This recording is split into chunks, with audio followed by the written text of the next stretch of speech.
Good morning. We are leaving home and heading down to Galveston to get on the Allure of the Seas this morning. And I have been on this ship once before in 2018, and this is John's first time and the largest ship that he's been on. We have kind of done this like escalating ship size thing.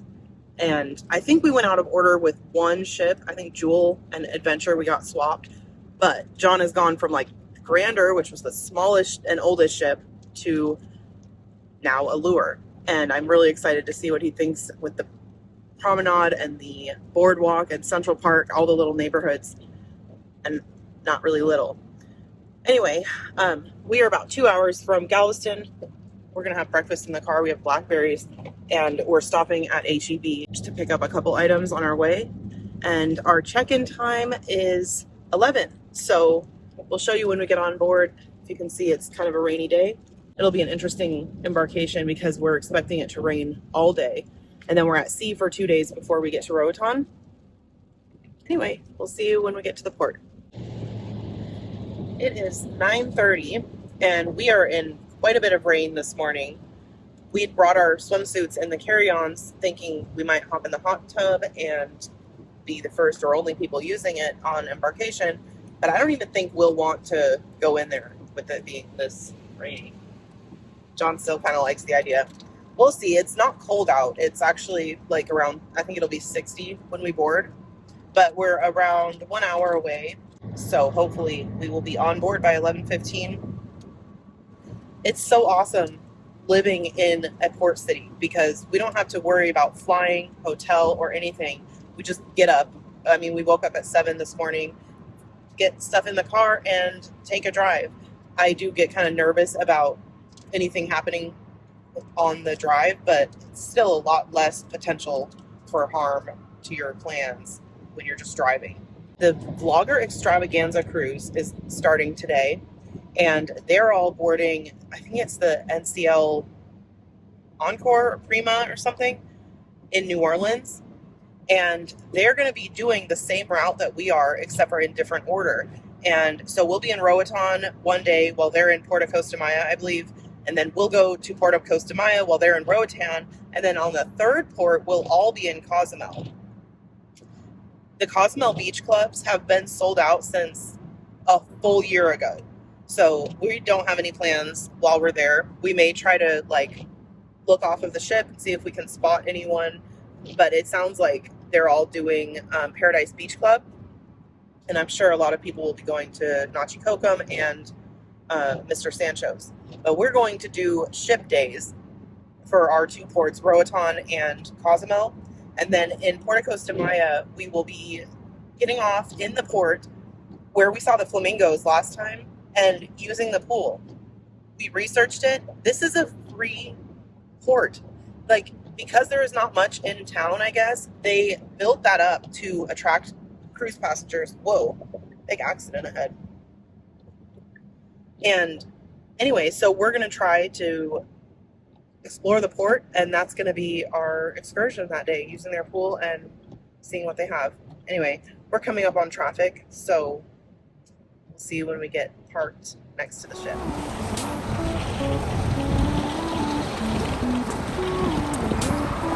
We're going into the north parking lot.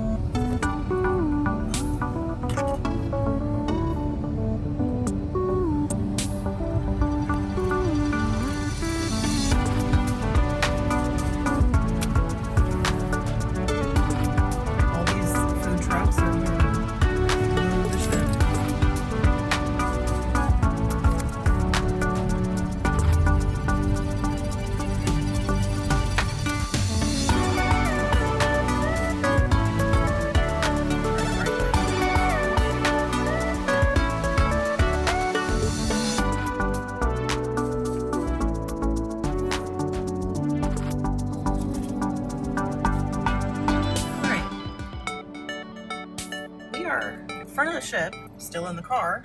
They have incredibly complicated the process. We were here on the first day that this port was open, or pier or whatever, and we pulled in and parked in the north lot. We just pulled up to the entrance of that, and it's got cones, And the parking attendant said, sorry, you have to go through the lane, which comes and wraps around with all the taxis, Ubers, and buses. And so we've been sitting in line waiting because we have to drive all the way around to the other side of the entrance. Anyway, we paid the premium pricing to be in this north lot, and for some reason we're having to just sit here and wait in line when the parking lot is right there. We just had to drive by it. We can't go into it. So we're 10 minutes into our 30-minute boarding window because of this. Royal Caribbean, maybe you need some people that know what they're doing here. Well, the terminal seems to be built beautifully. The setup looks great, but they've got 4 lanes converging into one lined up doing baggage. The terminal is beautiful. The terminal is well designed. This is not about baggage. I know, but we're trying to give them an excuse, but it's not about baggage. They just don't. It's the people running the terminal. Yeah. Anyway, once we finally park and go toward the ship, we'll let you know what time it is, but this is not efficient. And this is the second time we've been here where it's taken longer than the old terminal that Royal Caribbean was using. So we waited in that offloading line until I got annoyed and said, just drive around this. And so we pull out of that lane and get into the second lane to drive through where we needed to go to get into the lot. And this guy jumps out and is like, stop. If you cut the line, you're going to have to go all the way around again. This is the drop-off line. And we said, we're trying to park. He's like, oh, well, I didn't know that. Okay, then you can go through here. We tell the people here at the entrance, you know you're blocking people from that side, like directly across is another entrance, and making a traffic jam that's not necessary. The girl is standing there eating a donut, telling us that it's a safety issue and that they have to do that because of the 18-wheelers unloading food. Which is in the third lane. Makes no sense at all. Why can't people turn right where the 18-wheelers are parked on the left? It's not an interference at all. But anyway, we are parked and gonna walk up, hopefully get on the ship in the next few minutes. All right, we are through security and it looks like people are boarding, so we're just gonna walk up and see if they let us in. We're on our window for arrival, and also because I don't remember if I'm platinum or what the status is now, I think we get an early arrival. So we'll be on in a minute. It's 11:33, so we actually did get through in our window, even though that parking thing was a mess. So we are walking in and up the ramp, and we'll show you once we get on board. I think we're heading to the solarium.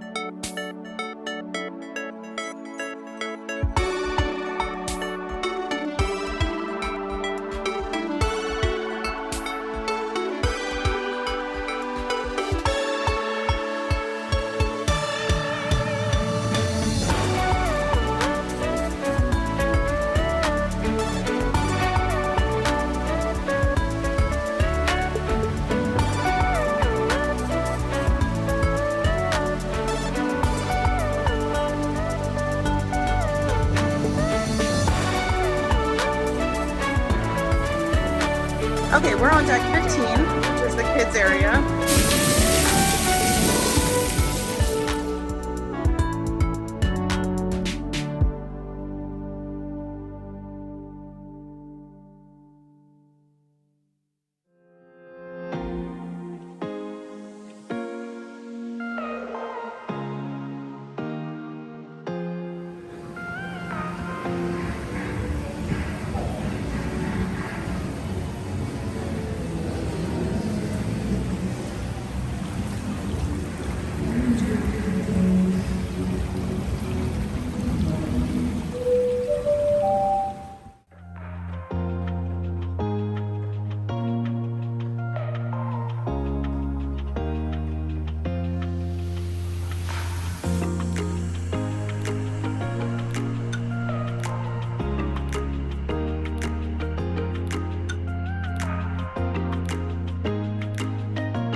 Found a nice shady area in here.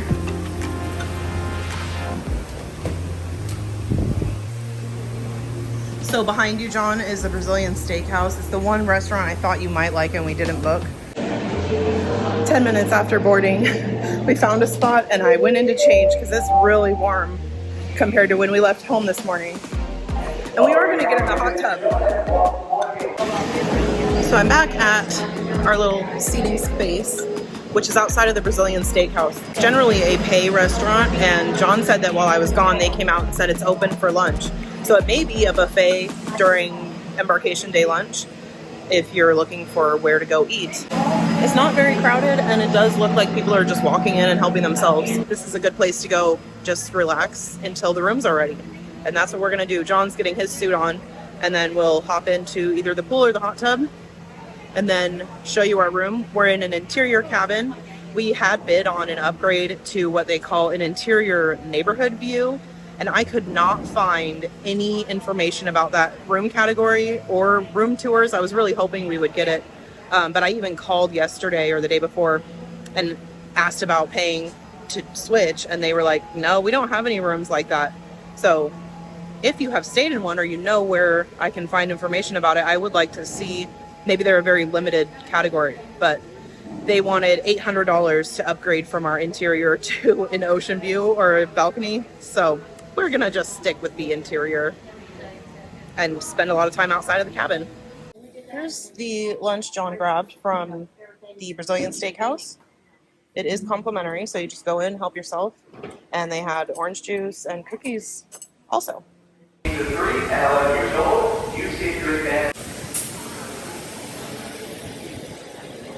I think John's going to be upset about the sun on us. But look at this daybed. I don't know where the sun's moving, but This is perfect. I'm walking back to the solarium. Just picked up 4 towels, and we're gonna hop in the pool and then go to our cabin and check it out. Let's hope this isn't too cold. Oh, it's pretty cold. Oh boy. Oh. Cabins were ready right at 1 o'clock. So they made the announcement. I think it's 1:09 now. I went and got towels, and I got in this pool, which has a weird, I don't know, are you supposed to walk through this thing?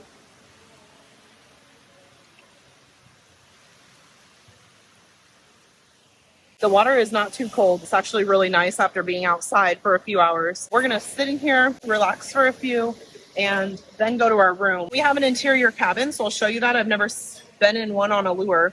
Last time I was on the ship, we were on a Central Park balcony, I think, but I never found the balcony useful. First of all, I thought that the floor was questionable at best. It was very insecure feeling. And then it was just too hot outside to ever use the space. So an interior is going to work fine. And when we want to be outside, we'll just come out and use these public spaces. And for a ship that carries so many people, look how peaceful it is.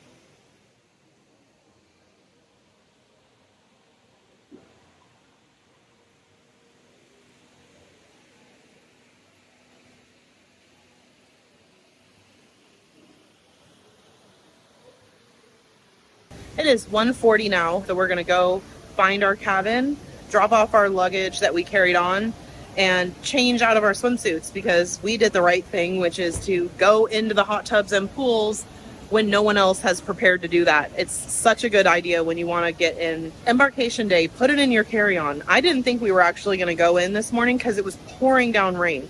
But by the time we got on the ship, it stopped, and it's warm and sunny, as you can see now. So no one else used this space the whole time we've been up here. It's just all to us. And this ship holds, what, 6,000 something people? Do it on Embarkation Day.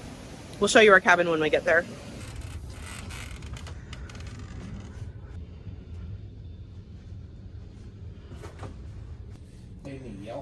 So we do have a top tier exclusive event this cruise. It didn't show this on the planner. It only shows one for like diamond or the real high level people. But day 3, we do have one at the Amber Theater. The room's real nice, and it has a few things here for us. Schedule. I really like getting this like overview of the whole cruise. And for the last month, all of these shows had shown that they were sold out when I went to reserve them on the planner. But as soon as we got on board, I was able to get reservations for them. And we've already picked up our 4 towels. It is 2 o'clock and we got to our cabin. We have our luggage that we carried on here with us and kind of unpacked a little bit of it, but we haven't done our safety drill yet except for the portion we can do in the app. So John's getting dressed and then we will head up. I think we have to go up 2 decks to our station. And we have dinner tonight at Sabor. I am still bitter about our experience on the Jewel. I'm very upset that I even bought it. I don't know why they charged as much as they did on that ship. I'm still offended. But it was only $21 each to go for dinner tonight compared to like 50 something on Jewel. So we're gonna go and have that tonight. And it's also out on the promenade toward the Aqua Theater part of the ship. So it'll be awesome for John to be able to see just how grand this whole ship design is. So far we've only been up in the solarium and on deck 15. So now we'll go explore the interior and see some of the amazing spaces. We did get a look a little bit at them as we came through.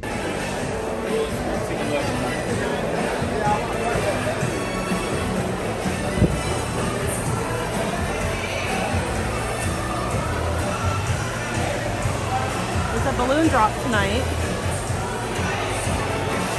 Okay, so we're looking for E2.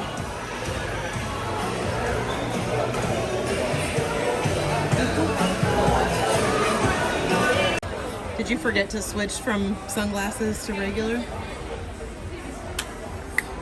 No, I'm too cool for regular glasses. Oh. So we're in the champagne bar. We just finished our mustard check-in, which took about 2 seconds. My favorite drink in this bar, which I don't think you can get right now, is the key lime martini. It's so freaking delicious. But we're in Texas, so we have the Texas menu, just limited.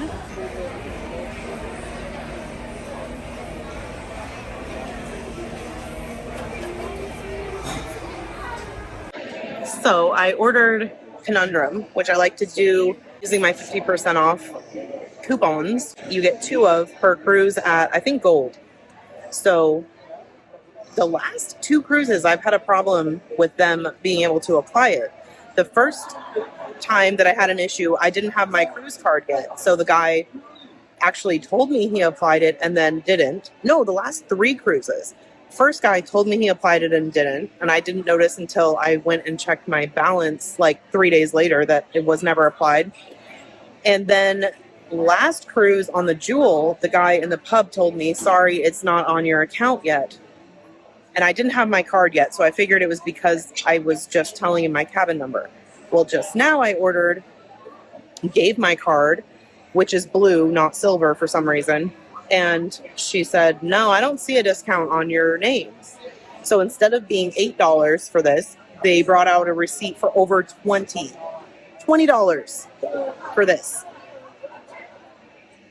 Royal Caribbean is just lynching people with their drink prices. And I'm sorry, it's not going to serve them well in the long run to be charging that much for one drink. And anyway, I'm not going to go off on that rant right now, but when you have a perk like 50% off of 2 glasses of wine on your cruise, it shouldn't be that difficult to get it. So she said she's going to cancel the order later, void it, and re-enter it at the discount, hoping that it actually applies. And I'll let you know if I have any problem with that. But would you pay $20.50 for this? It is just going on 5:30 and we have a reservation at Sabor for dinner. Not sure what we're gonna get up to tonight, but there is a lot going on well into the evening, like beyond midnight. So we'll see you out there.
All right, we are seated after they tried to double charge us. We obviously paid before getting on the ship because that's the only way you can get a reservation pre-boarding. And she's like, no, you didn't pay. I'm like, yes, we did.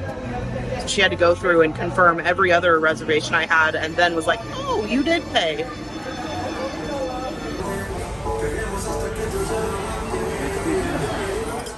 The sauce that comes with the calamari and the sauce that's under these chicken, bacon wrapped chicken are the same, and it's really good. It almost tastes like it has some kind of apple flavor in it. Honey mango, they said. It's really good. We just finished our appetizers, and we ended up having 3 of them. We did the queso, which is really good, and I would highly recommend that of all the ones that we tried. And then we had the bacon wrapped chicken and the calamari.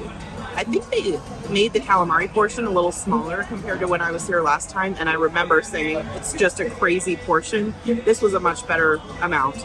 But I think that they're serving margaritas here in the regular cocktail glasses, which in my opinion is a mistake because they were such a little symbol of being in this restaurant. They came in these large margarita glasses with a cool rim like this and like the blue top.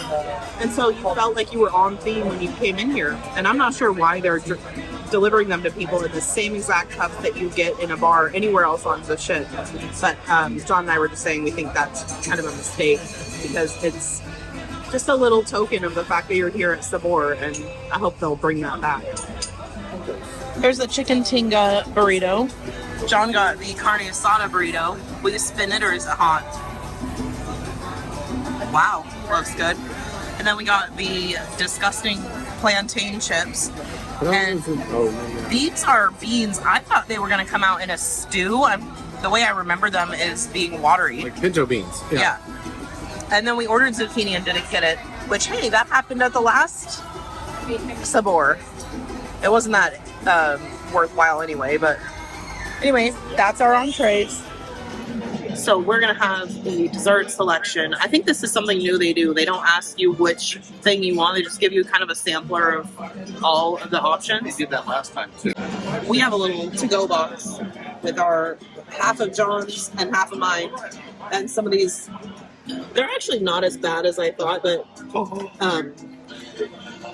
they're very dense.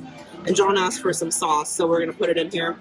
It's a very good meal, I think. And if you're paying the price here on Allure, $20 to $25 each, definitely worth it. I know I have said it more than once, but I'm extremely bitter about the fact that we paid over $100 for that. But yeah, what do you think, John? Oh, it was terrific. Yeah, really, really good. Everything was really well done. And yeah, I really like the plantains. Made her try them. Win.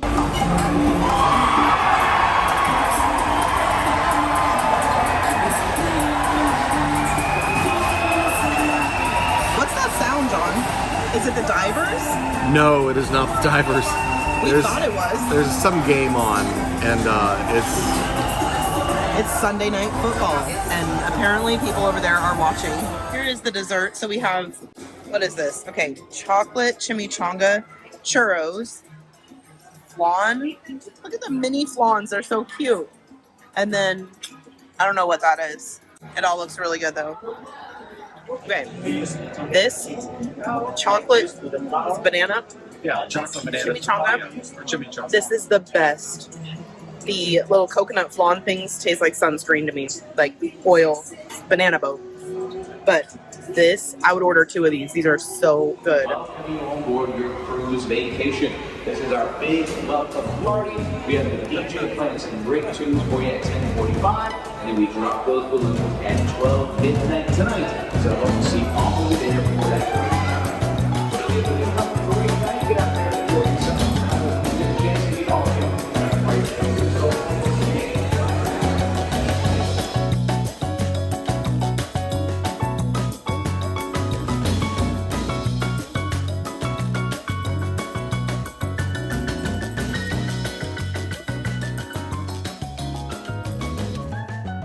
We had high hopes for this evening, but I think it's like 8 o'clock. 7:30. It's 7:27.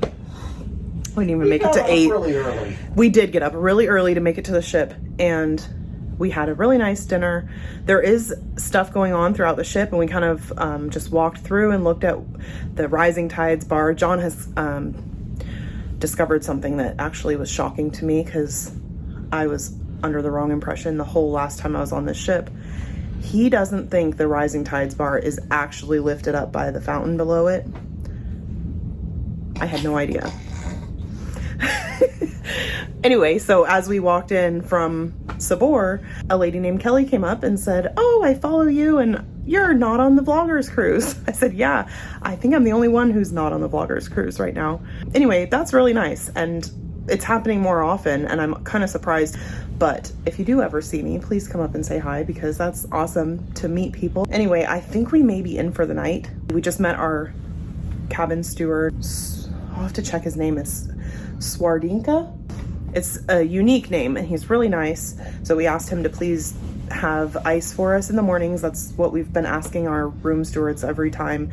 And once you ask them that on the first day, they generally make sure to follow through and have it for you. Tomorrow is our first of 2 days at sea in a row. I think we have a reservation for the Aqua show. John, I'll explain tomorrow, but we had some issues with the reservation system prior to boarding.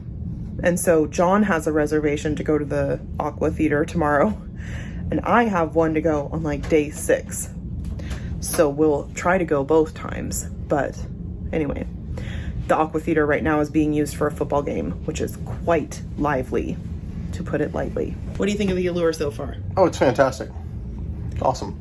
And John said this is really just one step larger than feeling like you're on a ship. Aside from the fact that you do feel the boat movement. Feels like there are twice as many venues on this, though. Yeah, and they're smaller venues. Yeah, feels like twice as many little nooks. And one of the things I really loved about this ship, the first time I was on it, is how small the comedy club is. And we just walked into a jazz club, which is right next door to the comedy club.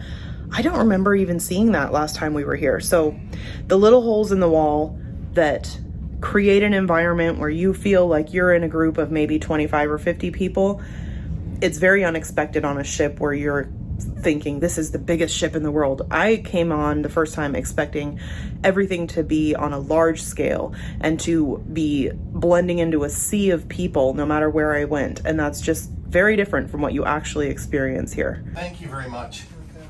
Thank you. So, do you need ice for tonight? Oh, no thank you. Tomorrow will be perfect. Thank you. Okay. Have a good night. You Yeah, too. You too. I forgot to mention that our chair, and actually I should have shown you before it left, but he was really quick on doing something about it. The back legs seemed pretty detached from the front section of the chair, so like the whole back would just go this way. And we mentioned it to him when he came and introduced himself, and he immediately came back to take it. So maybe he'll be bringing back a better chair tonight. And he offered ice this evening, but we don't need it until tomorrow. So yeah, that's a really good room steward so far. So we have this pamphlet in our room, which has definitely seen better days. But it has some room service menus inside: appetizers, salads, sandwiches, daytime stuff, non-breakfast. This is 11 a.m. to 6 a.m. You can order if you call the room service line, or you can even use your TV. That's one of the things I really liked about this ship, was that you can just go and like navigate through your remote control. But the room service menu has a service fee of $7.95 per delivery, with an 18% gratuity added for certain ports or itineraries.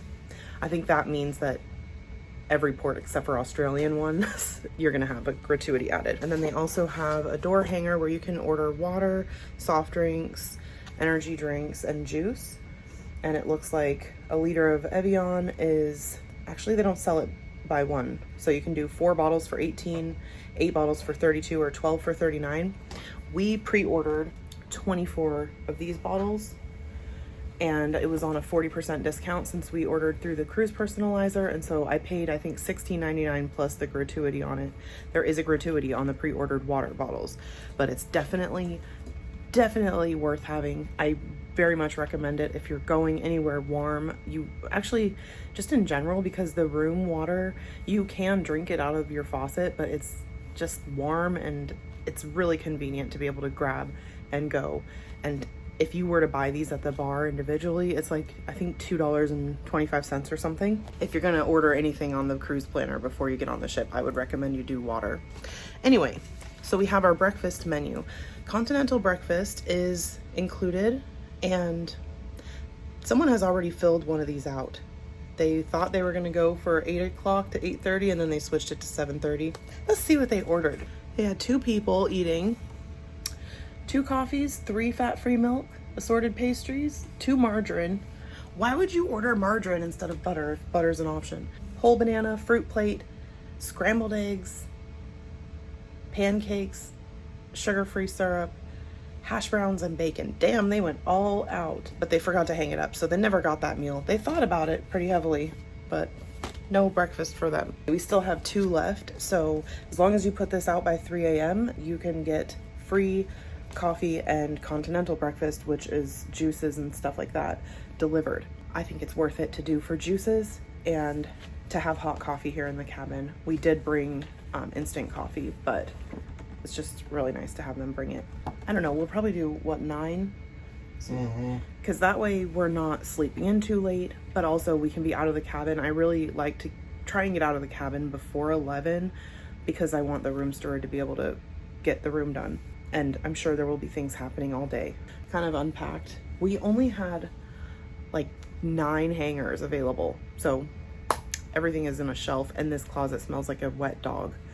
So I gotta ask our guy for more hangers tomorrow, and I may spray some poopery in the closet to fix the smell.